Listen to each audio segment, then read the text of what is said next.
வேதம் கேட்போம். 110 சங்கீதம். தாவீதின் சங்கீதம். கர்த்தர் என் ஆண்டவரை நோக்கி, நான் உம்முடைய சத்துருக்களை உமக்கு பாதபடியாக்கி போடும் வரைக்கும் நீர் என்னுடைய வலது பாரிசத்தில் உட்காரும் என்றார். கர்த்தர் சியோனிலிருந்து உமது வல்லமையின் செங்கோலை அனுப்புவார். நீர் உம்முடைய சத்துருக்களின் நடுவே ஆளுகை செய்யும். உமது பராக்கிரமத்தின் நாளிலே உம்முடைய ஜனங்கள் மனப்பூர்வமும் பரிசுத்த அலங்காரமும் உள்ளவர்களாய் இருப்பார்கள். விடியற்காலத்து கர்ப்பத்தில் பிறக்கும் பனிக்கு சமானமாய் உம்முடைய யௌன ஜனம் உமக்கு பிறக்கும்.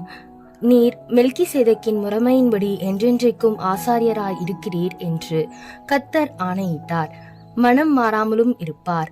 உம்முடைய வலது பாரிசத்தில் இருக்கிற ஆண்டவர் தமது கோபத்தின் நாளிலே ராஜாக்களை வெட்டுவார்.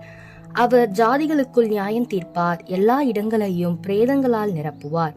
விஸ்தாரமான தேசங்களின் மேல் தலைவர்களாய் இருக்கிறவர்களை நொறுக்கி போடுவார். வழியிலே அவர் நதியில் குடிப்பார்.